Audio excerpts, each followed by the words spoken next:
Hello, and welcome back to another episode of Beyond the To-Do List. I'm Eric Fisher. This is the podcast where we talk to the people behind the productivity, not just to learn about how to be more effective and efficient, but about doing work with meaning and purpose. This week, I'm talking with Amy Lynn Andrews, and as you listen, you'll hear us talking about time chunking, roles and goals, and dealing with the fire hose of information.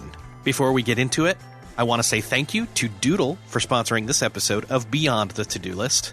Doodle is an online scheduling tool that takes away that pain of creating online meetings between you and one or more people. I am one of 24 million monthly users Doodle has who use Doodle to take away that headache.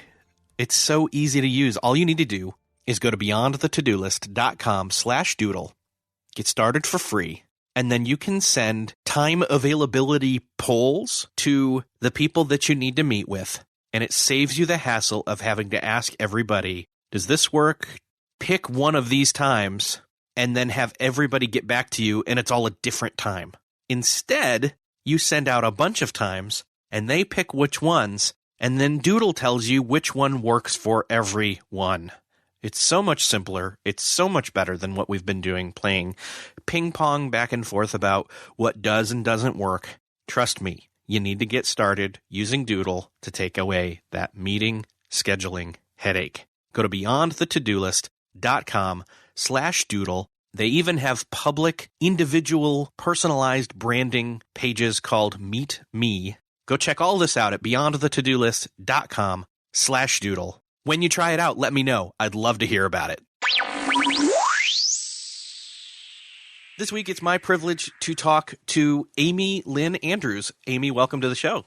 Hey, Eric. Thanks for having me. So you have just a ton of roles in your life, like many of us, actually. We're going to talk about that. We're going to talk about all the different roles that you have, how you balance or blend, or if you have any other different terminology for that, how your perspective is on that, and lots of other things. So let's dive in. Let's just get going. What kind of roles and goals and time commitments do you have? Well, let's see. I think probably the two main ones are, first of all, my husband and I kind of tag team. So we homeschool our kids, and we also each work kind of part-time. I say kind of part-time because you know how it goes. Because family's a full-time job already. So. That's right. Yeah. And then our jobs seem to, balloon into the nooks and crannies of life as well.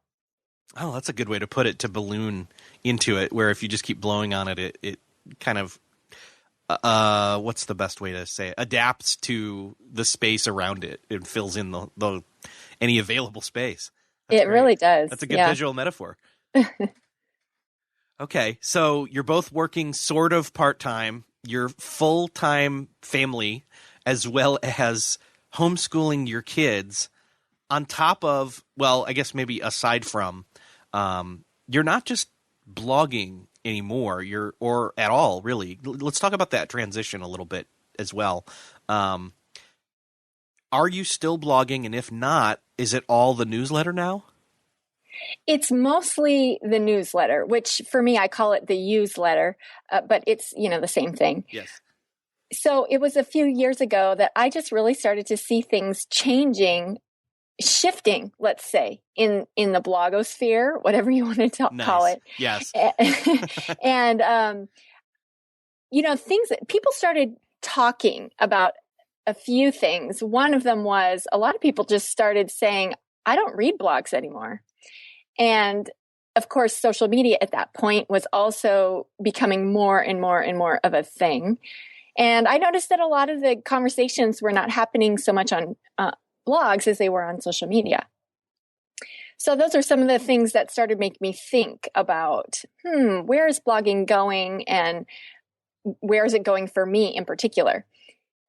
And I guess it was in probably the spring of 2013 that I started realizing, my readers obviously are the things that are most important to me. But if I just keep blogging, what's going to happen eventually is that if things keep going the way that they're going, I'll be totally dependent on those readers coming to me. So I just decided that instead of continuing with the blogging as I was doing it, blogging, putting up a new post every couple days or every week or whatever, I thought, you know what, I'll share the same information, but I'll share it in a weekly newsletter. So they're getting what they want to get, but it's a little bit more convenient because it's bite-sized for them. It also helped cut through the noise, I think, because back then, it was just like, man, we're just churning out blog posts as fast as we could write them, right? Yeah. So I think it kind of eliminated the fire hose, ish sort of noise. And for me, of course, it was nice because then I had permission to go to them first instead of waiting for them to come to me. Yeah, that's interesting. And not being a blogger, but being a podcaster, I think that's almost something podcasting may have influenced blogging with, maybe, in this sense. Do you think? Because you subscribe to a podcast and then it's just that one show from your selected group of people that you've allowed in on that channel. And in your case, it's, my email. So I think it's similar. It's being more selective. It's being less, hey, let's just go out there and browse through my Twitter feed or my Facebook news feed to see what's happening. You've carefully selected, or hopefully your listeners have readers have careful. In my case, it's listeners have carefully selected what it is they want to see, hear, whatever, and hopefully you make the cut. Is that? I totally agree with that. I think podcasting and, just the video, all of these different mediums. What's the correct? You know what? I think both of those mediums is what they all are, channels wise. But I think media is the conglomerated whole of all of them, or even individual. Exactly. It all gets messy. At least you didn't say content. Sometimes I hate that word. Yeah. It's changing. Back in the day when I started blogging was sort of all there was. You would visit blogs and that's what you would do. Then social media, of course, and everybody's now specializing. So people like you're a podcaster, and then you have the YouTubers, and now you even have the Periscopers, and so people they just have to. Everybody's just kind of got to figure out what works best for them and then go for it. It's no longer, a handful of blogs that you would read to kind of cover everything. I think now you really follow people more than you follow a website. Oh, I totally agree. I think that there's that, and I think that's, at least I know that's for me, that's my experience, is I have found that I tend to have that group of people that I follow, and they're the only ones that I follow or I'm connected to, so to a certain extent, on the majority of these, mediums, whatever, and channels, and then I want to get their stuff, but there's that select few, like I said, that I think my email inbox that I allow them to show up in there, Yeah, so, me too. Mm-hmm. So have you found a difference between the time commitment then for you as the creator for your blog posts versus the newsletter? Has that changed at all? I think the time commitment is probably similar. The major difference is that I enjoy writing the newsletter a lot more than I enjoy writing a blog post. I don't know why that really is. Yeah. I think it's just, it suits me better. And I think, everybody's kind of got to get to that point where they figure out, what really works for them. I wonder if it has something to do with the fact that that it's a difference in perspective of the intended audience. Like for writing a blog post, you're thinking in broad terms, and I hope everyone in the world reads this. But when it's your newsletter, it's everybody that's subscribed to it. That they're going to actually receive it. Does that make sense? Yeah, I think that is true. Definitely. It's a different, it's more intimate. Email is more intimate, and so I kind of feel like I'm writing to a friend as opposed to, the world at large, like you said. Yeah. And I think, and I recently was talking with some other podcasters and even heard another one talk about the intimacy of podcasting, and he used to be in radio, and so he was saying, you don't talk to there's different tips and tricks and whatever, and you don't talk to just the guest or just the other person. And another no is to do what I'm about to do as an example is to, hey, you, the listener, and refer to just them and talk to them, quote unquote, them, and kind of, alienate them. But I think podcasting is different from radio in that sense, that the intimacy of, hey, you and I are having a conversation right now, and everybody else has chosen to dial in and almost gets an exclusivity / intimacy, behind the curtain, I guess I should say, listen to the conversation, So I think that, and every other medium kind of has those tips and tricks as well to do that. So. Yeah. Although I think, one of the main things that I know that I've struggled with as a blogger is trying to convey adequately or accurately through text what I'm really thinking in my head or what I would say to you if you're sitting next to me, So I think podcasting is great for that. Of course, it's a lot more 3D, which I think is great. Yeah, totally. So we've covered that role a bit. Without skipping here over this, the newsletter, what if people are not subscribed to that, now that we've talked all around it, what type of content, I used the word, what will people find that you have written if they subscribe? Yes, great question. I have always blogged about blogging tips. That's kind of what I became known for. I don't have aspirations to be the blogging tips girl for the rest of my life. And I just think blogging has changed so much, that I don't think you can talk about just blogging anymore. So a lot of it is about whether you want to be a person who works online or you want to be an author and you're building your platform, or you want to figure out ways to make money, either as a blogger or in a different way online. It's kind of like a general, like, hey, this is my life and these are the things that I'm doing. We have this kind of interesting setup in our house, which is, we have our kids home for school and then we each work part-time. We tag team. We do this tag team thing. We've sort of, to use Tim Ferriss's term, lifestyle design. We've created this lifestyle and it's working for us and it's great and we really enjoy it. So if you're interested in, kind of getting tips and hints about that, or, I share a lot about what other people are doing, cool things I find online, like, hey, this person is doing this really interesting thing. I'm not necessarily going to do it, but some of you out there might be interested. So I'm really coming from a point of, if you're interested in this type of lifestyle, working online, using the internet to really, really amplify what you're doing already in your life and what you're already excited about, and maybe turning that into income, come on this ride with me and I'll tell you what I find, because I'm just constantly wading through the internet and finding the gems and finding the interesting things. And, that's my favorite pastime of all time. So maybe the newsletter is really just my excuse to kind of go down internet rabbit holes, and put them all together in a way that's, you can wake up on a Saturday morning. I actually have a lot of people email me and tell me, you know what? I wake up on Saturday morning and I'm always looking forward to the newsletter. It's like this little treat I get in my inbox each Saturday. So I think it's just, just for anybody who's interested in that type of thing. And that's the frequency. It's every Saturday morning.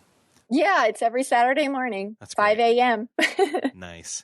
Well, and so I hear you saying that the newsletter is essentially you telling your story of your family's journey to do what you're doing, which we'll jump into a little bit deeper in a minute. And then you're sharing options of things that you found of ways other people are doing that as well. Yeah, it's probably the focus is more on the tips, like the actionable tips. thus the name newsletter, tips you can use, right? Yeah. But I usually do put in a little bit of a personal thing, maybe something that I've, just done in my, in real life. And then also some behind the scenes things, what I've done in my own business, like, hey, I changed my homepage again, and this is why, or I'm trying this new tool, or, things like that. That's awesome. I love that you've done this and switched over from blogging, that you had the courage to do that, actually. Because a lot of people would say, oh man, I don't know if I could shut down my blog and have it just be a once a week thing that gets sent to somebody's email address. But I think you're actually leveraging that place that, again, people are more selective of, and you're creating what people really want to get there. So, and fighting that fire hose of online info, like you said. What are some of those other tips, though, that you use personally to fight that fire hose? Well, first of all, I'm not good at fighting the fire hose. Nobody that's a quote unquote expert in that area, including myself, can really say that they know how to do it awesome. But what are some of the things that have worked for you at times? Let's put it that way. All right. I think one of the things that I am really struggling with, actually at this very moment, is fighting with the pen and paper thing. Which is like it seems like such an elementary tip. I don't know, but I find myself being drawn to the pen and paper way of doing things a lot more, even though I love apps and everything. I'm beginning to wonder, are apps really in the long run really making me more efficient, more productive? I don't know, to have everything in one spot on a piece of paper or something I can just jot down quickly. I think that's one important thing. Now I will give a plug for an app that I think does that well. It's called Drafts. Have you heard of Drafts? Oh yeah. Drafts is awesome. I love it. And yet, like you said, I think sometimes certain tools are best suited for some things, but not others. And like you said, the pen and paper for me is something where, I don't know, I find capturing, and I had another conversation with somebody else that on an episode that'll be out after this, in fact, where they were saying, there's different cognitive, let's put it as bents that your brain wants to, when capturing, use something more tangible, but maybe to work with it later, digital would work better. I don't know. Yeah, it's like this constant battle. I'm glad to know that I'm not weird. Yeah, you're not alone in that. Trust me. I mean, I've heard other people say it too, but the draw towards pen and paper.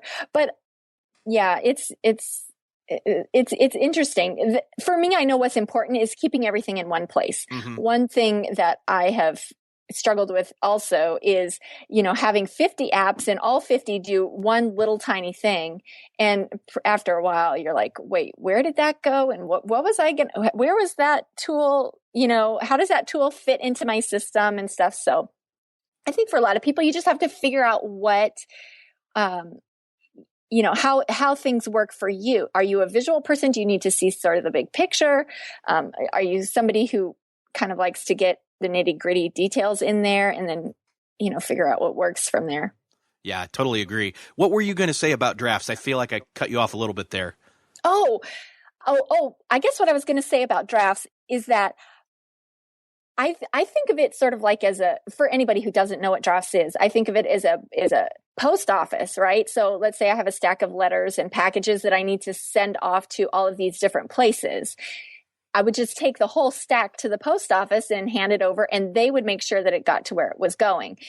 For me, Drafts works like that, but just digitally. So I think of all of the little tidbits of information that come into my head at different points during the day. Maybe it's a text that I need to send to my husband, or it's a search I want to do on Amazon, or it's a note I want to capture in Evernote, right? So all of the tidbits come in my head. And so I just only have to, instead of opening up the text app or Evernote or whatever, I just open up Drafts, and which is connected to all of those things. I type in the little tidbit in my head, and then basically just, tell drafts where to send it so that when I go back later, then I know that it's already there. Oh, interesting. So it's not like, let's see, if I can train or not train, take your metaphor a little bit further.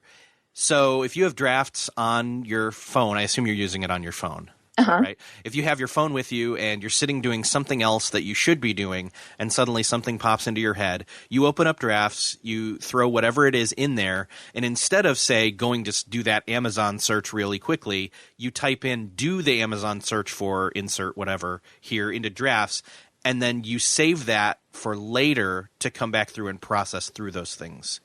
Yeah, you can do that use it as sort of like an inbox capturing tool like that, which is definitely how I use it. But also you can use it like if let's say I'm sitting down and I'm writing something, and I think to myself, hey, I want to Google that. What is that? What's the definition of that word or whatever? I can do it right in drafts, but also if drafts is open and I think at the same time, oh, wait, that reminds me, I've got to, text my husband about X, Y, and Z. I can do that right then too. It's just, you don't have to think about, wait, where do I have to go now? It's kind of just eliminates a step. And what I meant to say by taking your metaphor a bit further was, but left it out inadvertently, was it using your post office metaphor. You're saving yourself from having to go to the post office with every single letter. You're bundling them up for later. Yeah, bundling up for later, and then just letting them deliver things where they need to go. Yeah, that's great. I love that. And in fact, that sounds a little bit like time chunking, which I know here's that word again. Here, you're an expert, quote unquote, in from your book. So let's dive into that a little bit. And I know there's people like saying, no, go back to the tools. I want to hear more of that. But I think you said it best when you said you got to figure out what your needs really are and what your style really is, if you're visual or you're digital or a hybrid of both. I think we're all kind of a hybrid at this point. We can't totally avoid technology, I guess, to a certain point. But we can learn to play along or be friends with it. I don't know. Learn to be friends with the cyborgs, I guess. But so your book, let's talk about that a little bit with time chunking and telling your time. Yes. So it's Tell Your Time basically came out of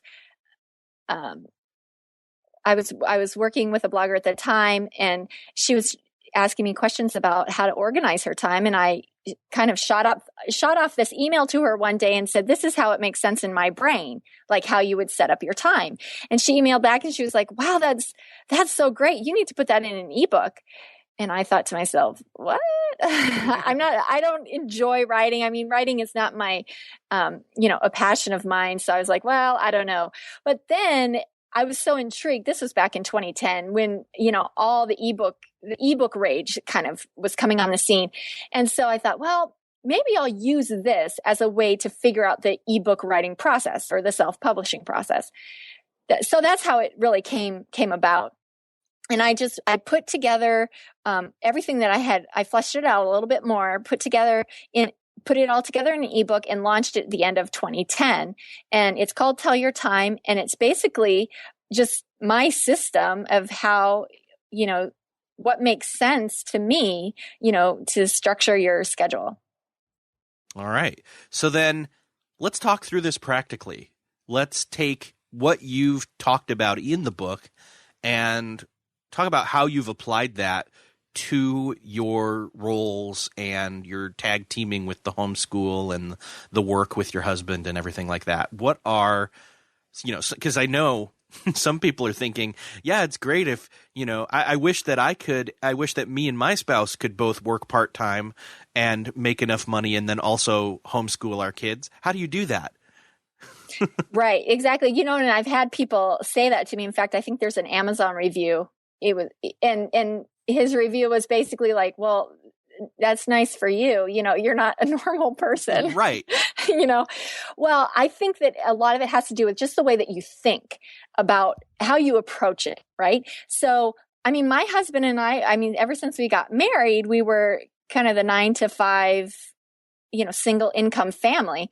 But then we started thinking about okay, can this online thing do something as far as income? I mean, can it replace our income? How can this work? So I think what happens is when I took a step back and I started thinking about how we were applying our or how we were investing our time, I think and I think a lot of people, what they do is they are presented with something that they need to do, whether it's soccer practice for the kids or, an event that they're invited to here or there or whatever. And then they just look at their calendar and say, is there space in there? Yeah, okay, there's space. Sure, we can do it. Or sorry, there's no space. We can't do it. But I think that's an okay way of doing it. I think that it works for some people, but it doesn't answer the question, is this something that I want to do? So in Tell Your Time, my approach is really starting from the very, very basics, which to me are, what are the roles in your life that are important to you? And then what are the goals that you have for each of those roles? So for me, for example, I would say, okay, so my roles in life are, I'm a mom, I'm a spouse. I have, I need some self-care in there, and I'm a business owner, right? And okay, and homeschooler. So these are the roles that are important to me. And then I thought about, okay, for each of those roles, what are, let's say, 3 goals that I want for each. So for example, you might say in my marriage as a spouse, I want to have, a great marriage, that one that's growing, not just we're not tolerating each other. We're really growing. So, all right, that's great. Now, how can I meet that goal? Or how can I be that spouse, right? And so I'll make a goal, which is I need to spend quality time with my husband. Okay, so once I've got the goal, then I assign an activity to meet that goal. And the activity would be, let's say, uninterrupted face-to-face time every day. So for my husband and I, from 6 to 7 a.m. every morning, it's in the schedule that we have uninterrupted FaceTime, so that, in real life, not FaceTime on our phones. That's great. So before the kids wake up, we can talk about our days, talk about what's going on, and just connect. And then you would go through each of your roles and you would decide, what are my goals for that role? And then what are the activities that I can do to meet those goals? Then you look at your weekly schedule and you say, okay, given the activities that I want to do, I'm going to just plug those in.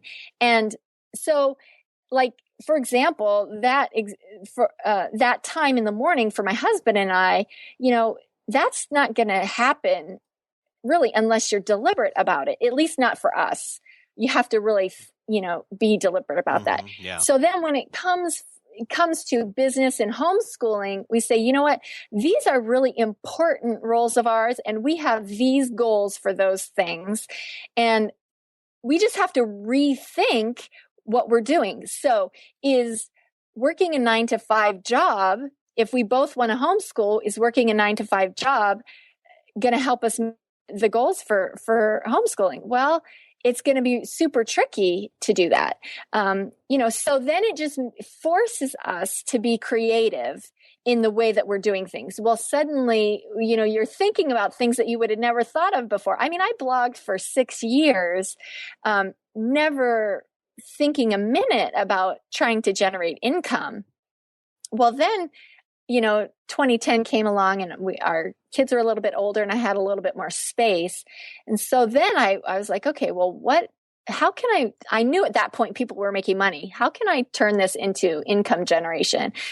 So it was just a matter of telling my time, quote unquote, telling my time to do what I wanted it to do, instead of, just kind of as the activities would come, like, okay, does this fit? Yeah, sure. There's space on the calendar, plug it in.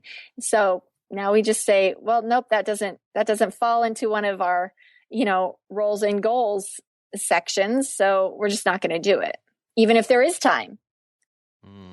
It sounds like what you're saying is you guys shifted from a perspective of asking your time for permission to telling your time what to do. Exactly. Oh, Yes. that's good. It's almost like you said, you know what? Here's what here's our time budget. We're gonna tell our minutes what to do, like you tell your dollars what to do. That's exactly right. In fact, it's funny that you say that, because the blogger I was working for at the time when, this whole thing came up was Crystal Payne from Money Saving Mom. Nice. And so, I mean, she's great. We had a great time together. And that was actually the example that I gave to her, because she's a huge budgeting girl. So I was like, you're just thinking about the minutes of your day, just like you would think about the dollars in your wallet. You're just budgeting your time.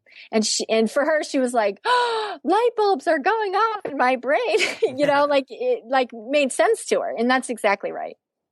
That's great. And I hope that perspective changing is, I've heard this before. I've had these thoughts before, but it's a good reminder, I think, because again, here's me saying, I personally have had that moment where it's like, okay, I've got to check with my, and I think we still do that though. I think we say, hey, let's check the budget, and ask it for permission.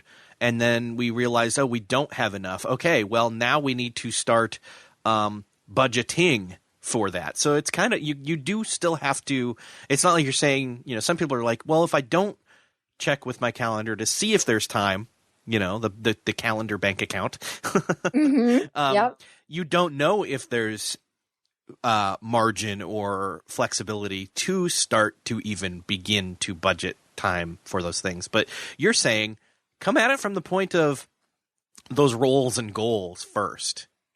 Right. Yeah, that's great. You really have to start from that. And then it really requires, it's not easy. I don't want to make it sound like it's easy. So the guy who left the review and was like, must be nice for you, it wasn't easy. It requires a lot of thinking outside the box. If you would have told me 5 years ago, 6 years ago, that we would be in this position now, working part-time and tag teaming homeschooling, I wouldn't even have been able to even conceive of that, I think. So you have to think outside the box. You have to explore things that you wouldn't normally explore. And on the flip side, you have to be willing to quit things or drop things. And that's hard. You also have to resist falling back into what is quote unquote normal or what you're used to. Yeah, it's almost like the time equivalent of the latte tax. Are you familiar with that phrase? Yeah. Yep. It's true. So the latte tax, and I know but the latte tax is basically something you haven't really thought about.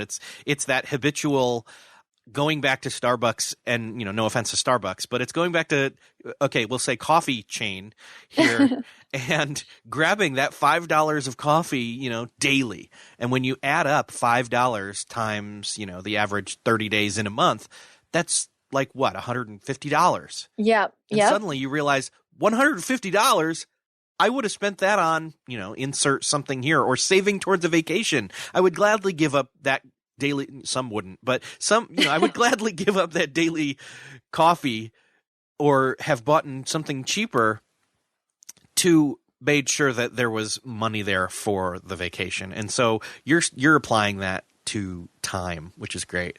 Yeah. Oh, I love it.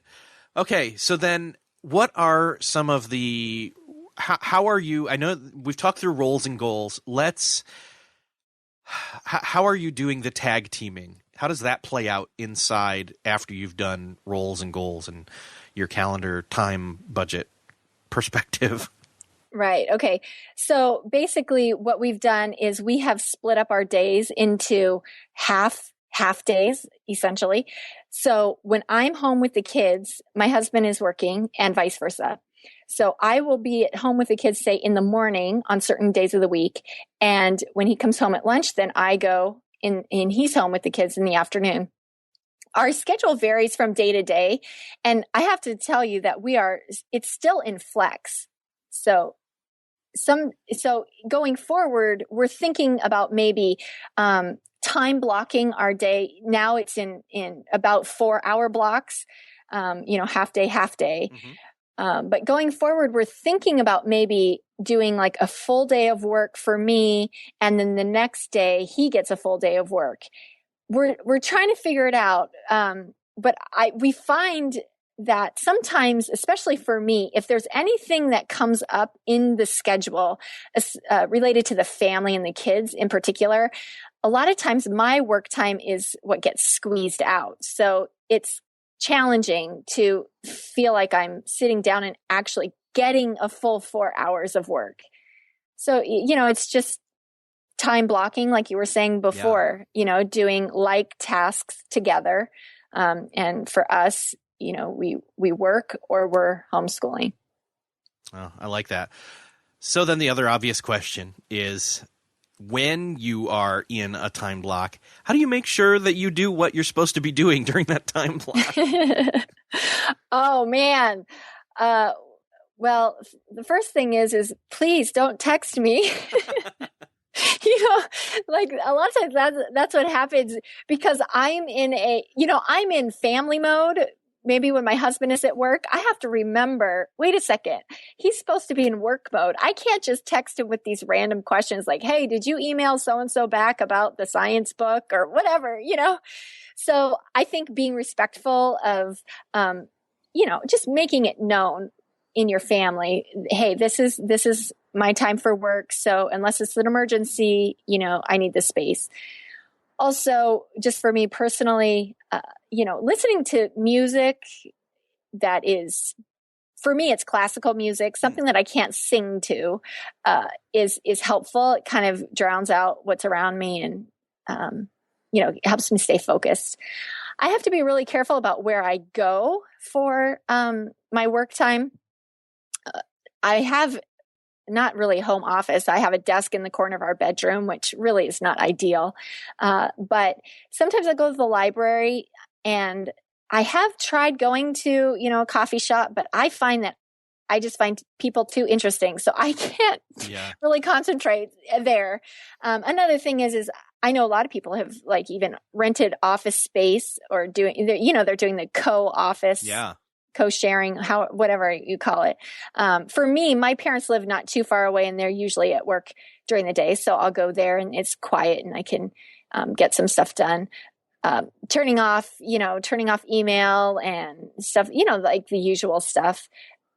That helps as well. One person even suggested, although I haven't done it myself, is she logs out of her computer as her normal user. And then she has created a new user that doesn't have any of the bookmarks, doesn't have any of the, saved passwords or whatever. So when she's in there, she's, she can't quickly just, what happened on Facebook or whatever, because she'd have to manually log in. That's that actually is a really cool. I've heard people using, and I do this. I use different browsers, but that takes it one step further. You'd have to log all the way out and log back in again to get to all your personal stuff. Exactly. And vice versa. That's great. Yeah. I think somebody just mentioned. Have you heard of Ulysses? Yes. Yeah. It's a writing tool, right? Yeah. Yeah. Somebody just mentioned, somebody in my mastermind group, she's going on about Ulysses. And I was like, wow, that sounds interesting. And I haven't taken the plunge yet because, I have a habit of app jumping, let's say, but, that distraction free writing, writing area sounds like I think for a lot of people it might be helpful. I know it is for her. Yeah, that's great. I love that. So then you're not, let me ask this question. So you try to make sure that when your time chunk, you're in the right time in the right place for whatever the tasks at hand for that are allotted for that are correct. Yes. Okay. And so even during the day, if I have to-dos that I write down or whatever, I have a separate work to-do list from my home to-do list and stuff, so I'll just open the things that are relevant to work and tackle those.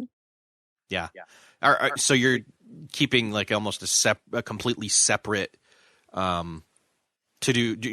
task tracking system for different roles.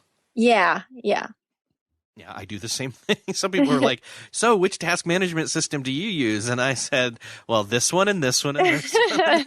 Yeah, for what? So, yeah.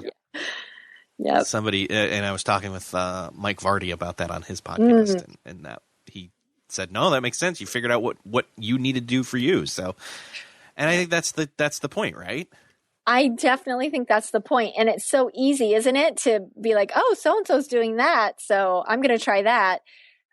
But I find that after a while, you sort of settle into what really works for you. Yeah. Well, Amy, it's been awesome talking with you. Let's get people directed towards where they can find you online and get connected. Sign up for the newsletter and follow you or tweet you and all these different things. All right. Well, I most of my usernames and my website is amylynnandrews.com. And I'm Amy Lynn Andrews on Twitter and Facebook. And the newsletter, you can just go to you can actually go to thenewsletter.com, and that'll take you to the sign up page. Or if you go to my website, amylynnandrews.com, you can sign up for it right at the top there, front and center. Awesome. Amy, Thank you so much for being on the show. Thanks for having me, Eric. So, you know what you need to do. Go sign up for the newsletter at thenewsletter.com. It's that easy. I am a subscriber to the newsletter. I wouldn't tell you to go sign up if I wasn't already using it. The newsletter. I love it. I hope you enjoyed this. Go tweet Amy Lynn Andrews. Let her know what you learned from this episode. Tweet me as well. And go take the headache out of scheduling your one-on-one and group meetings by using Doodle. You can do that and get started for free by going to beyondthetodolist.com/doodle. I'm so sure you're going to love it. Some of you are going to need to upgrade to the $39 for a full year of Doodle Premium, which is an amazing bargain, by the way, to get calendar integration and notices and reminders and everything else that's on top of the already awesome Doodle. Again, beyondthetodolist.com/doodle. Thank you for listening. If this episode has been as awesome to you as it has been to me, go subscribe beyondthetodolist.com/iTunes, or even go leave a rating or review there as well. Again, thanks for listening, and I'll see you next episode.